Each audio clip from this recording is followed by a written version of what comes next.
আসসালামু আলাইকুম। তাজা চেনেল চেনেলটোলৈ আপোনালোক সকলোকে স্বাগতম জনাইছো। আজি মই আলোচনা কৰিবলৈ লৈছো অসমীয়া অনুবাদ সাহিত্যৰ পৰিচয়। ইয়াৰ পূৰ্বৰ ভিডিঅ'টোত মই অনুবাদ তথ্য আৰু অনুবাদৰ প্ৰকাৰ সম্পৰ্কে আলোচনা কৰিছিলো। সেই ভিডিঅ'টো যদি আপোনালোকে চোৱা নাই তেনেহলে সেই ভিডিঅ'টো আগতে চাই ল'ব। সেই ভিডিঅ'বোৰৰ লিংক মই এই ভিডিঅ'টোৰ ডেসক্ৰিপচনত দি দিম। আপোনালোকে ডেসক্ৰিপচনত গৈ সেই লিংকটোৰ জৰিয়তে ভিডিঅ'বোৰ চাব পাৰিব। অসমীয়া অনুবাদ সাহিত্যৰ পৰিচয়। এই বিষয়টো একেটা ভিডিঅ'ত সামৰি লোৱা সম্ভৱ নহব। সেইকাৰণে মই এই বিষয়টো দুটা পাৰ্টত আলোচনা কৰিম। প্ৰথম পাৰ্টত এইকেইটা বিষয়ে আলোচনা কৰিম। 1 নম্বৰ প্ৰাক শংকৰী যুগৰ অসমীয়া অনুবাদ সাহিত্য, 2 নম্বৰ শংকৰী যুগৰ অসমীয়া অনুবাদ সাহিত্য, 3 নম্বৰ সংকৃতৰ যুগৰ অসমীয়া অনুবাদ সাহিত্য, 4 নম্বৰ আহোম যুগৰ অসমীয়া অনুবাদ সাহিত্য, 5 নম্বৰ ঊনবিংশ শতিকাৰ অসমীয়া অনুবাদ সাহিত্য। আৰু দ্বিতীয় পাৰ্টত এইকেইটা বিষয়ে আলোচনা কৰিম। 1 নম্বৰ ৰোমান্টিক যুগৰ অসমীয়া অনুবাদ সাহিত্য, 2 নম্বৰ যুদ্ধোত্তৰ যুগ বা স্বৰাজত্বৰ যুগৰ অসমীয়া অনুবাদ সাহিত্য, 3 নম্বৰ সাম্প্ৰতিক কালৰ অসমীয়া অনুবাদ সাহিত্য, 4 নম্বৰ অসমীয়া বিজ্ঞান সাহিত্যৰ অনুবাদ, 5 নম্বৰ অসমীয়া শিশু সাহিত্যৰ অনুবাদ। আহক আমি আমাৰ আলোচনাৰ ফালে আগবাঢ়ো। অসমীয়া অনুবাদ সাহিত্যৰ পৰম্পৰা। প্ৰাক ঐতিহাসিক কালৰে পৰা ভাষাৰ জন্ম বিকাশৰ সৈতে অনুবাদৰ পৰম্পৰা নিৰবিচ্ছিন্নভাৱে চলি আহিছে। বিশ্ব সাহিত্যৰ অনুবাদ পৰম্পৰাৰ দৰে অসমীয়া সাহিত্যত অনুবাদৰ পৰম্পৰা সুপ্ৰাচীন। অসমীয়া কবিসকলে ৰামায়ণ, মহাভাৰত, পুৰাণ, বেদ আদি সংস্কৃত সাহিত্যৰ অনুবাদেৰে মানৱ সমাজক জ্ঞান উপলব্ধ কৰোৱাৰ লগতে কাব্যৰস আৰু মনোৰঞ্জন প্ৰদান কৰিছিল। অসমীয়া ভাষা সাহিত্যৰ বিকাশ আৰু সমৃদ্ধিৰ আঁৰত আছিল অনুবাদৰ পয়োভৰ। দৰাচলতে ভাৰতৰ অন্যান্য প্ৰান্তীয় ভাষাৰ দৰে অসমীয়া ভাষাৰ ভেটিও অনুবাদ সাহিত্যৰ যোগেদি প্ৰতিষ্ঠিত হৈছিল। পোনপ্ৰথমে মই প্ৰাক শংকৰী যুগৰ অসমীয়া অনুবাদ সাহিত্যৰ বিষয়ে আলোচনা কৰিম। অতীতৰে পৰা ভাৰতবৰ্ষৰ সংস্কৃত ভাষাৰ সাহিত্য দৰ্শন অনুবাদৰ জৰিয়তে গোটেই বিশ্বত প্ৰসাৰিত হৈছে। চতুৰ্দশ শতিকাৰ পৰাই অসমীয়া কবিসকলে অনুবাদৰ দ্বাৰাই অসমীয়া সাহিত্যৰ ভঁৰাল সমৃদ্ধ কৰি আহিছে। এই সময়ছোৱাত কেইবাজনো কবিৰ উদ্ভৱ হৈছিল। সেই কবিসকল হল হেম সৰস্বতী, ৰুদ্ৰ কন্দলী, হৰিবৰ বিপ্ৰ, কবিৰত্ন সৰস্বতী আৰু মাধৱ কন্দলী। এই কবিসকলৰ ভিতৰত মাধৱ কন্দলীয়ে আছিল শ্ৰেষ্ঠ কবি। প্ৰাক শংকৰী যুগৰ কবিসকলে ৰামায়ণ, মহাভাৰত আৰু পুৰাণ আদিৰ পৰা অনুবাদ কাৰ্য কৰিছিল। এই যুগৰ ৰচনাৰাজি অনুবাদমূলক হলেও কবিসকলে স্থানীয় পৰিৱেশৰ ৰহনেৰে পাঠক শ্ৰোতাৰ হৃদয়গ্ৰাহী কৰি তুলিছিল। প্ৰাক শংকৰী যুগৰ বৈষ্ণৱ কবিসকলৰ অন্যতম কবিগৰাকী হল হেম সৰস্বতী। তেওঁৰ দ্বাৰাই ৰচিত কাব্য দুখন হল প্ৰহ্লাদ চৰিত আৰু হৰগৌৰী সংবাদ। হেম সৰস্বতীয়ে বামন পুৰাণ চাই 100টা পদত প্ৰহ্লাদ চৰিত ৰচনা কৰে। হেম সৰস্বতীৰ প্ৰহ্লাদ চৰিত নিভাঁজ অসমীয়া ভাষাৰ প্ৰথম লিখিত নিদৰ্শন। এই গ্ৰন্থখনক কালিৰাম মেধিয়ে প্ৰথম অসমীয়া বৈষ্ণৱ গ্ৰন্থ বুলি উল্লেখ কৰিছে। হেম সৰস্বতীৰ আন এখন কাব্য হল হৰগৌৰী সংবাদ। এই পুথিখন 899টা পদত ৰচিত। পুথিখনৰ প্ৰথম অধ্যায় নৃসিংহ পুৰাণ আৰু বাকী অংশ সংস্কৃত হৰগৌৰী সংবাদৰ পৰা লোৱা হৈছে। এই কাব্যখন বৰ্ণনাত্মক হলেও মূল সংস্কৃত কাব্যৰ পৰা আঁতৰি যোৱা নাই। কবিয়ে ঘৰুৱা পৰিৱেশ সৃষ্টিত উপমা, যোজনা, ৰূপক আদিৰ ব্যৱহাৰ কৰিছিল। হেম সৰস্বতীৰ দুয়োখন গ্ৰন্থ অভিযোজনামূলক। প্ৰাক শংকৰী যুগৰ আন এগৰাকী প্ৰতিভাশালী কবি হল হৰিবৰ বিপ্ৰ। জৈমিনীয়া অশ্বমেধ পৰ্বৰ পৰা আখ্যানৰ পদ ভাঙনি কৰা অসমীয়া কবিসকলৰ ভিতৰত এওঁ প্ৰথম আৰু প্ৰধান কবি। এওঁৰ দ্বাৰাই ৰচিত 3খন গ্ৰন্থ বৰ্তমান পোৱা যায়। লৱ-কুশৰ যুদ্ধ, বব্ৰুবাহনৰ যুদ্ধ আৰু তাম্ৰধ্বজৰ যুদ্ধ। কবিগৰাকীয়ে 3খন কাব্যৰ বিষয়বস্তু জৈমিনী ঋষি ৰচিত মহাভাৰতৰ অশ্বমেধ পৰ্বৰ পৰা লৈছে। কবিয়ে আখ্যান কেইটা অসমীয়া ৰূপ দিওঁতে জৈমিনীৰ বৰ্ণনাৰ পৰা সংগতি ৰাখিছে আৰু জৈমিনীয় কাব্যৰ পৰা বৰ বেছি আঁতৰি যোৱা নাই, কিন্তু স্থান বিশেষে কিছু হৰ্ষ দীৰ্ঘ কৰি ৰহণ সানিছে। প্ৰাক শংকৰী যুগৰ আন এগৰাকী কবি হল কবি ৰত্ন সৰস্বতী। এওঁ হেম সৰস্বতী আৰু হৰিবৰ বিপ্ৰৰ প্ৰায় সমসাময়িক কবি। কবি ৰত্ন সৰস্বতীয়ে মহাভাৰতৰ দ্ৰোণ পৰ্বৰ অন্তৰ্গত জয়দ্ৰত বধ কাহিনীটো কাব্য আকাৰে বৰ্ণনা কৰিছে। এই কাব্যখনত দ্ৰোণ পৰ্বৰ হুবহু অনুবাদ পোৱা নাযায়। কবিয়ে জয়দ্ৰত বধ কাব্যখনত নিজ গাঁও, পিতৃৰ পৰিচয় আৰু পিতৃৰ পাণ্ডিত্যৰ বৰ্ণনা কৰিছে। প্ৰাক শংকৰী যুগৰ আন এগৰাকী উল্লেখযোগ্য বৈষ্ণৱ কবি হল ৰুদ্ৰকন্দলী। তেওঁ তাম্ৰধ্বজ ৰজাৰ পৃষ্ঠপোষকতাত মহাভাৰতৰ দ্ৰোণ পৰ্বৰ অন্তৰ্গত জয়দ্ৰত বধ নামৰ উপপৰ্বত থকা শিনী পুত্ৰ সাত্যকীৰ যুদ্ধ কাহিনীলৈ সাত্যকী প্ৰৱেশ নামে কাব্য এখন অনুবাদ কৰে। প্ৰাক শংকৰী যুগৰ শ্ৰেষ্ঠ কবিজনৰ নাম হৈছে মাধৱ কন্দলী।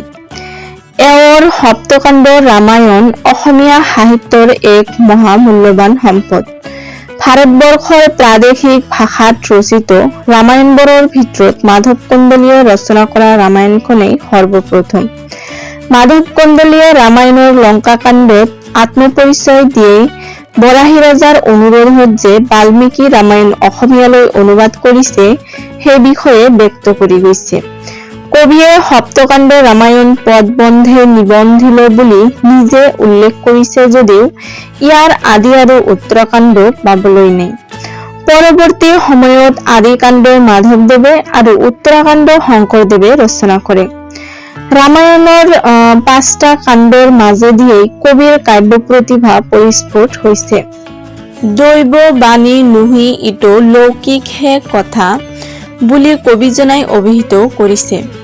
কন্দলীৰ ৰামায়ণৰ ৰাম লৌকিক মানৱ যদিও তেওঁৰ ৰচনাত অলৌকিকতাৰ পৰশ দেখিবলৈ পোৱা যায়। মাধৱ কন্দলীয়ে বাল্মীকি ৰামায়ণৰ সাৰ উদ্ধাৰ কৰি লম্ভা পৰিহৰি চাৰুদ্ৰীতেক মূল মন্ত্ৰ হিচাপে লৈ ৰামায়ণখন অনুবাদ কৰিছে।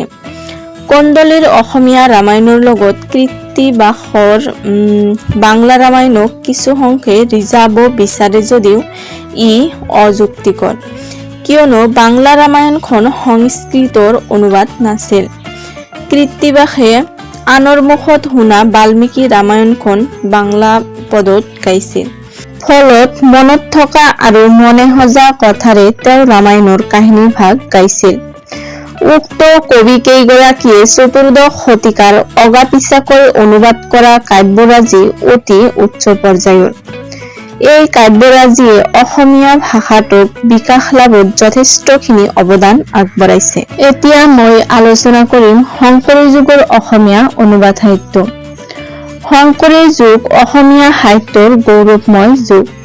মহাপুৰুষ শংকৰদেৱৰ নেতৃত্বত এদল কবি লেখকে অসমীয়া সাহিত্যৰ ভঁৰাল চহকী কৰে। বৈষ্ণৱ যুগত বা শংকৰী যুগত ৰচিত অসমীয়া সাহিত্যৰ প্ৰায় সংখ্যক গ্ৰন্থই অনুবাদমূলক অথবা অভিযোজনামূলক। এই যুগৰ অসমীয়া অনুবাদ গ্ৰন্থসমূহৰ মূল হল ৰামায়ণ, মহাভাৰত, পুৰাণ আদি। পুৰাণসমূহৰ ভিতৰত ভাগৱত পুৰাণৰ পৰাই বেছিভাগ অসমীয়া ভাষালৈ অনুবাদ কৰা হৈছে। এই গ্ৰন্থখনৰ অধিকাংশ বৈষ্ণৱ যুগটোত শংকৰদেৱৰ লগতে অন্যান্য কবিসকলে অনুবাদ কৰি অসমীয়া সাহিত্যৰ ভঁৰাল টনকিয়াল কৰি তুলিছিল। মহাপুৰুষ শ্ৰীমন্ত শংকৰদেৱকেই ভাগৱত পুৰাণৰ আদি ব্যক্তি বুলি গণ্য কৰা হয়।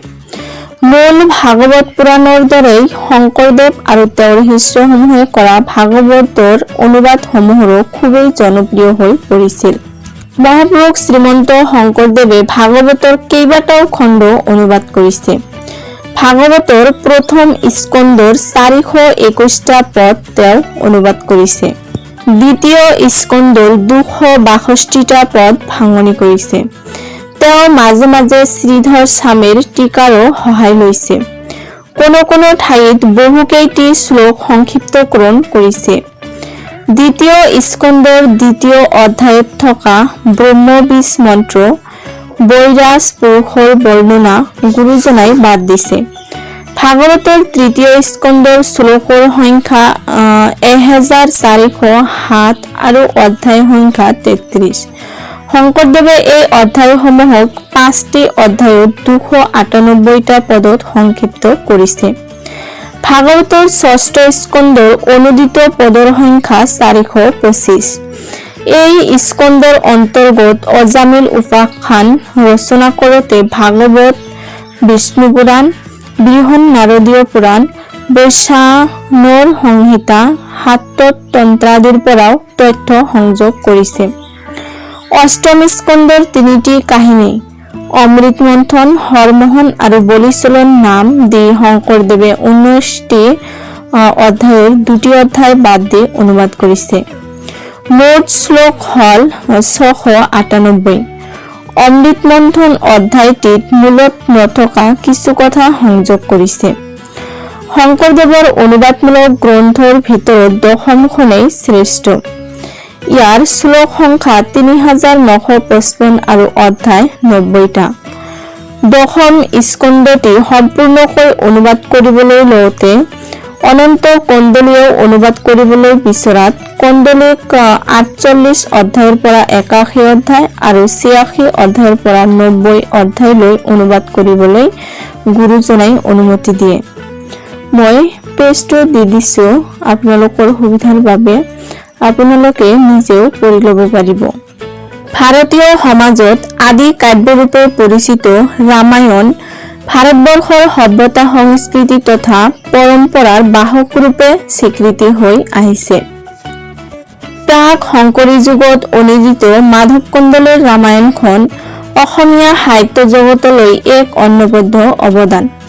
মাধৱ কন্দলীৰ সপ্তকাণ্ড ৰামায়ণত নথকা বালকাণ্ড আৰু উত্তৰাকাণ্ড ক্ৰমে মাধৱদেৱ আৰু শংকৰদেৱে অনুবাদ কৰে। শংকৰদেৱে উত্তৰাকাণ্ডৰ মূল অধ্যায়ৰ কথাখিনিহে অনুবাদ কৰিছে। মূলত থকা বহু অপ্ৰয়োজনীয় আখ্যান কবিজনাই পৰিহাৰ কৰিছে। মহাপুৰুষ শংকৰদেৱৰ দ্বাৰাই বিৰচিত গ্ৰন্থসমূহৰ ভিতৰত এখন উৎকৃষ্ট গ্ৰন্থ হল কীৰ্তন ঘোষা। এইখন আখ্যানমূলক ভক্তি কাব্য। ভাগৱত পুৰাণৰ লগতে অন্যান্য পুৰাণসমূহৰ সংমিশ্ৰণত কবিজনাই কীৰ্তনখন ৰচনা কৰিছে যদিও কীৰ্তনৰ বেছিভাগ খণ্ডই ভাগৱত পুৰাণৰ আধাৰিত। মহাপুৰুষজনাৰ দ্বাৰা কুসুমলা ছন্দৰ ৰচিত এখনি গ্ৰন্থ হল গুণমালা। মহাৰাজ নৰনাৰায়ণৰ অনুপ্ৰেৰণাত ভাগৱতৰ 12 স্কন্ধৰ সাৰখিনি এই গ্ৰন্থখনত সন্নিৱিষ্ট কৰিছে। শংকৰদেৱৰ ভক্তিমূলক আন এখনি গ্ৰন্থ হল ভক্তি প্ৰদীপ। কৃষ্ণ আৰু অৰ্জুনৰ কথোপকথনৰ মাজেৰে 308টা পদত ভক্তি তথ্যৰ ব্যাখ্যা গ্ৰন্থখনত দিয়া হৈছে। ভক্তি প্ৰদীপৰ মূল গৰুৰ পুৰাণ যদিও পুৰাণখনিৰ ভাঙনি নহয়। কবিয়ে গৰুৰ পুৰাণৰ কথাবস্তুৰ লগত একাদশ স্কন্ধ ভাগৱত আৰু গীতাৰ কিছু পদ কাব্যখনত অন্তৰ্ভুক্ত কৰিছে। নিমি নৱসিদ্ধ সংবাদ কাব্যখন শংকৰদেৱে ভাগৱত পুৰাণৰ একাদশ স্কন্ধৰ অন্তৰ্গত 2য় অধ্যায়ৰ পৰা 5ম অধ্যায়ৰ বিষয়বস্তুৰ আধাৰত ৰচনা কৰিছে। মূলৰ তথ্যবোধৰ কথাবোৰ শংকৰদেৱে অতি সাৱলীলভাৱে অনুবাদ কৰিছে। অনাদিপাতন শংকৰদেৱৰ শেষ বয়সৰ ৰচনা। অনাদিপাতন শংকৰদেৱে শেষ বয়সত ৰচনা কৰা এখন দাৰ্শনিক তথ্যমূলক গ্ৰন্থ। ভাগৱত পুৰাণৰ 3য় স্কন্ধৰ সৈতে বামন পুৰাণৰ কথা সন্নিৱিষ্ট কৰি শংকৰদেৱে কাব্যখন ৰচনা কৰিছে। মূলৰ দাৰ্শনিক কথাবোৰ সহজ সৰল ভাষাৰে শংকৰদেৱে অনুবাদ কৰি জনসাধাৰণৰ বোধগম্য কৰি তুলিছে। সাহিত্য, সংগীত, নৃত্য, নাট্য আদি সৰ্বত্ৰতে সিদ্ধহস্ত ব্যক্তি মহাপুৰুষ শংকৰদেৱে প্ৰতিকূল পৰিৱেশত অতি কুশলতাৰে অসমৰ ভাষা সাহিত্য সংস্কৃতিলৈ যি বৰঙণি আগবঢ়াইছে সি অতুলনীয়।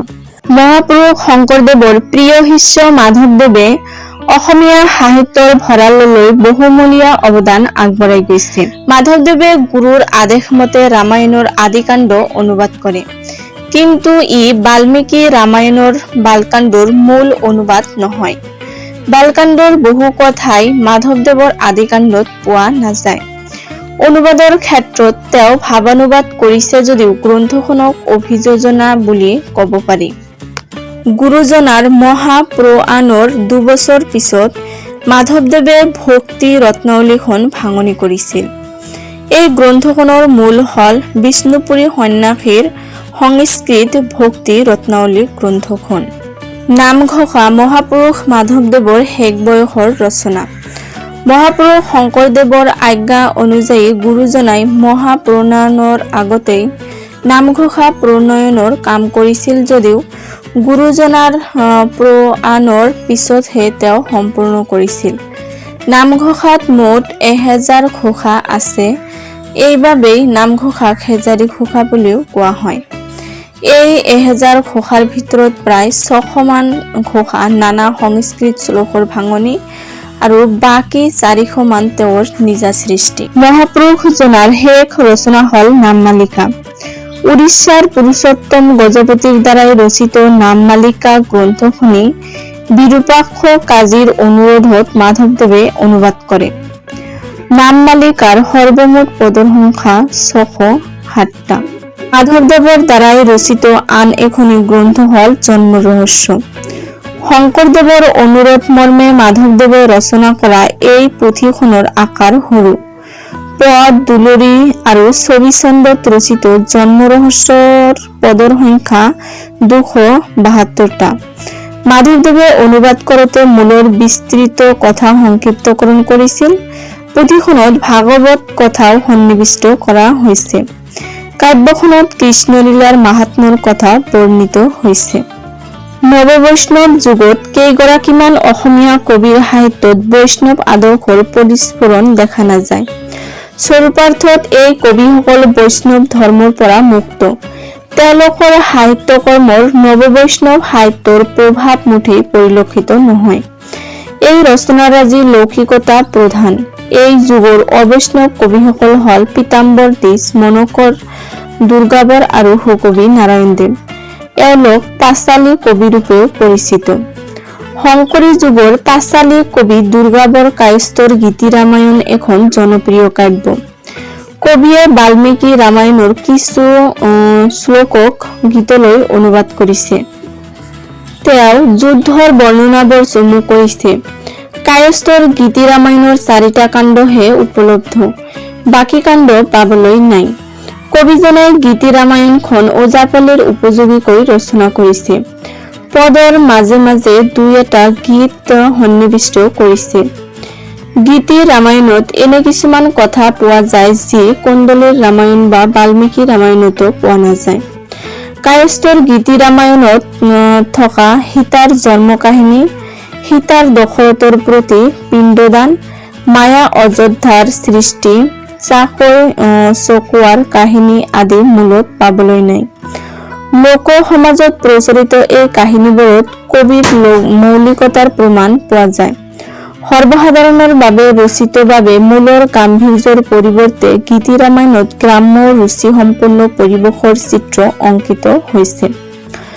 শংকৰদেৱৰ সমসাময়িক পীতাম্বৰ দ্বিজ পাঁচালী কবি। তেওঁ ধৰ্মীয় দিশত উদাৰ আছিল বাবে বৈষ্ণৱ আৰু শাক্তধৰ্মী পুথি ৰচনা কৰিছে।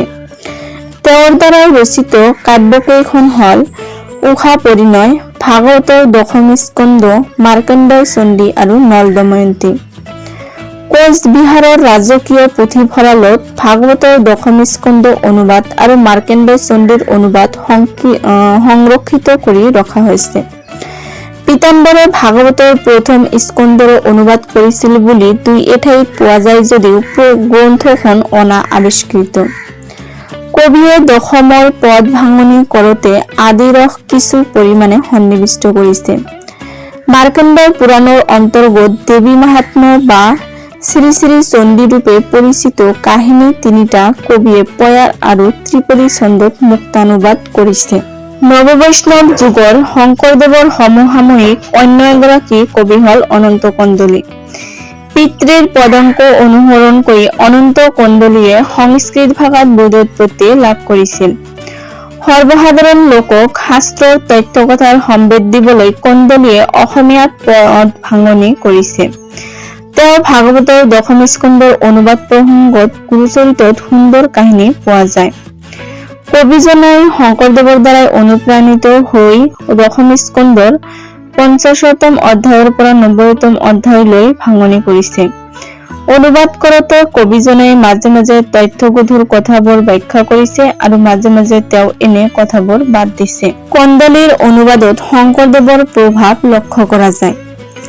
অনন্ত কন্দলীৰ আন এখন অনুদিত গ্ৰন্থ হল বৃত্তাসুৰ বধ। ভাগৱতৰ ষষ্ঠ স্কন্ধৰ 7ৰ পৰা 1700 অধ্যায়ৰ ভিতৰত থকা বৃত্তাসুৰ বধৰ অধ্যায়লৈকে কবিজনাই অনুবাদ কৰিছে। অনন্ত কন্দলীৰ আন এখন সাৰ্থক অনুবাদ হল ৰামায়ণৰ অনুবাদ। মাধৱ কন্দলীৰ দৰে এওঁ ৰামায়ণৰ 5টা কাণ্ডহে অনুবাদ কৰিছিল। তেওঁ অনুবাদ কৰোঁতে মূল কথা বিকৃত নকৰাকৈ ৰাখিছে। মাজে মাজে মূলৰ দুই এটা কথা বাদ দিছে আৰু ঠায়ে ঠায়ে মূলত নথকা কিছুমান কথাৰ যোগ দিছে। মাজে মাজে মূলৰ কথাৰ দীঘলীয়া বৰ্ণনা দি কাব্যখন ৰসগ্ৰাসী কৰি তুলিছে। বৈষ্ণৱ যুগত অসমীয়া ভাষালৈ প্ৰভূত পৰিমাণে মহাভাৰতৰ অনুবাদ কাৰ্য হৈছে। অসমীয়া সাহিত্যতে বৈষ্ণৱ যুগৰ কবি ৰাম সৰস্বতীৰ উপৰিও শংকৰোত্তৰ যুগতো ভালেসংখ্যক কবি লেখকে মহাভাৰতৰ বিভিন্ন পৰ্বৰ সাৰ্থক অনুবাদ কৰিছে। পণ্ডিতসকলে কোচ ৰজাসকলৰ পৃষ্ঠপোষকতাত প্ৰায় সম্পূৰ্ণ মহাভাৰতখন অসমীয়ালৈ ভাঙনি কৰে। লোকৰঞ্জনৰ প্ৰতি দৃষ্টি ৰাখি অনুবাদকসকলে মহাভাৰতৰ তথ্যবোধৰ কথাবোৰ বাদ দিছিল যদিও মূল কাহিনী অক্ষুণ্ণ ৰাখিবলৈ চেষ্টা কৰিছিল। অসমীয়া বেজ তথা বটকাব্যৰ জনক ৰাম সৰস্বতীয়ে মহাৰাজ নৰনাৰায়ণৰ পৃষ্ঠপোষকতাত মহাভাৰতৰ প্ৰায়ভাগ শ্লোক অসমীয়া পদলৈ অনুবাদ কৰে। ৰাম সৰস্বতী শংকৰদেৱৰ সমসাময়িক কবি যদিও বয়সত কনিষ্ঠ। তেওঁ মহাভাৰতৰ এইকেইটা পৰ্ব অনুবাদ কৰিছিল। মই আপোনালোকক পেজটো দি দিছো, নিজে পঢ়ি ল'ব। এই পৰ্ববোৰ অনুবাদ কৰোঁতে কবিয়ে অইন কবিৰ সহায় লৈছিল যদিও কৰ্ণ পৰ্বটি অকলে অনুবাদ কৰিছিল। এইটো আপোনালোকে মনত ৰাখিব যে বাকী পৰ্বকেইটা অনুবাদ কৰোঁতে কবিয়ে অইন কবিৰ সহায় লৈছিল, অন্য কবিৰ সহায় লৈছিল, কিন্তু কৰ্ণ পৰ্বটি কবিজনাই অকলে অনুবাদ কৰিছে। কবিজনাই ঠায়ে ঠায়ে আক্ষৰিক অনুবাদ কৰিলেও শংকৰদেৱৰ অনুবাদ ৰীতিহে অনুসৰণ কৰিছিল। সংস্কৃত ভাষাৰ শ্ৰেষ্ঠ কবিকুলৰ শেষৰজন হল জয়দেৱ। জয়দেৱৰ দ্বাৰাই ৰচিত গীত গোবিন্দ ৰাধা কৃষ্ণৰ প্ৰেমক আধাৰ হিচাপে ৰচা এখন গীতিকাব্য। বৃন্দাবনত কৃষ্ণৰ লীলা এই কাব্যখনৰ মূল বিষয়বস্তু। শৃংগাৰ ৰসাত্মক এই কাব্যখন ভাগৱতৰ ৰাস ৫ অধ্যায় আৰু শুক্লধ্বজৰ হাৰবৰ্তী টীকাৰ আধাৰত ৰাম সৰস্বতীয়ে পদানুবাদ কৰে। শুক্লধ্বজ হাৰবৰ্তী টীকাৰ কথাৰ সংমিশ্ৰণত গীত গোবিন্দ পয়াৰ দুলৰী আদি ছন্দত অনুবাদ কৰিছে আৰু মূলৰ ৰাগ ৰাগিণীসমূহৰ সংযোজন কৰিছে। শংকৰী যুগৰ আন এজন কবি বা লেখক হল ৰত্নাকৰ কন্দলী। ৰত্নাকৰ কন্দলীয়ে কীৰ্তনৰ অন্তৰ্গত সহস্ৰনাম বৃত্তান্ত ৰচনা কৰিছে। ইয়াত কীৰ্তনৰ সংখ্যা পদৰ সংখ্যা ৭৭টা। ইয়াৰ কথাখিনি ভাগৱতৰ ২য় ৩য় অধ্যায়ৰ বিষয়বস্তুৰ ভাঙনি। দ্বিতীয় কীৰ্তনটিৰ বিষয়বস্তু পদ্মপুৰাণৰ সৰ্গখণ্ডত বৰ্ণিত সাতকাৰ্যৰ পৰা আহৰণ কৰি উক্ত বৃত্তান্তত সন্নিৱিষ্ট কৰিছে। শংকৰদেৱৰ নাম অপৰাধ পদখিনিৰ লগত কন্দলীৰ পদৰ সাদৃশ্য আছে। ইয়াত হৰৰ দ্বাৰাই হৰিৰ নাম মাহাত্ম্য বৰ্ণনা কৰা হৈছে। সহস্ৰ নাম বৃত্তান্তৰ তৃতীয় কীৰ্তনটিৰ পৰা ষষ্ঠ কীৰ্তনলৈ কন্দলীয়ে পদ্মপুৰাণৰ উত্তৰ খণ্ডৰ পৰা বিষয়বস্তু গ্ৰহণ কৰিছে। কবিয়ে মূলৰ লগত সংগতি ৰাখি নিজাকৈ কিছু সংযোগ কৰিছে। পদ ৰচনা আৰু বৰ্ণনাৰ ক্ষেত্ৰত কবিয়ে কবিত্ব শক্তিৰ পৰিচয় দিছে। মাধৱদেৱৰ থানত থকা কংসাৰীৰ কায়স্থই ৰাম সৰস্বতীৰ সহযোগী মহাভাৰতীয় কবি। চিলাৰায়ৰ সেনাপতি গাভৰু খাপ ভূঞাৰ পৃষ্ঠপোষকতাত তেওঁ কাব্য ৰচনা কৰে। কবিজনাই মহাভাৰতৰ বিৰাট পৰ্বৰ কৃষক বধৰ পৰৱৰ্তী অংশ দক্ষিণ গগ্ৰহ আৰু উত্তৰ গগ্ৰহৰ কিছু অংশৰ পদ ভাঙনি কৰে। ইয়াৰ উপৰিও তেওঁ বন পৰ্বৰ অন্তৰ্গত কিৰাত অনুপৰ্বৰ অনুবাদ কৰে। কাহিনী ৰচনাত সৰস্বতীৰ দৰে কংসাৰী কবিও সিদ্ধহস্ত আছিল। তেওঁৰ ভাঙনি কবিত্বব্যঞ্জক ঘটনাৰ সাৱলীল বৰ্ণনাৰ লগতে যুদ্ধৰ সুন্দৰ বৰ্ণনা দিছে। মহাপুৰুষ শংকৰদেৱৰ সমসাময়িক কবি হৰিদেৱে ভাগৱতৰ পঞ্চম স্কন্ধৰ পদ অনুবাদ কৰে। তেওঁৰ অনুবাদ কাৰ্যত বিশেষত্ব দেখিবলৈ পোৱা নাযায়। কবিয়ে বিভিন্ন সংস্কৃত শাস্ত্ৰৰ পৰা চয়ন কৰা 278টা শ্লোক অসমীয়ালৈ অনুবাদ কৰি চৰণ সংহিতা নামৰ পুথিখনত সন্নিৱিষ্ট কৰিছে। হৰিদেৱৰ আন এখনি পুথি হল ভক্তিৰস তৰংগিনী। তেওঁ এই পুথিখনৰ শ্লোকসমূহ অনুবাদ কৰিছে। সাৰ্বভৌম ভট্টাচাৰ্যই ক্ষুদ্ৰ সৰ্গখণ্ড আৰু বৃহৎ সৰ্গখণ্ড নামে পুথি দুখন ৰচনা কৰিছে। পুথি দুখন অভিযোজনামূলক।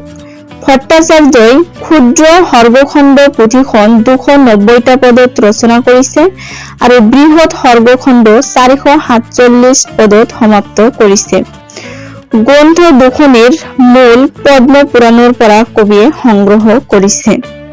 আজিৰ আলোচনা মই এইখিনিতে সামৰিলো, নহলে ভিডিঅ'টো বেছি দীঘলীয়া হৈ যায়।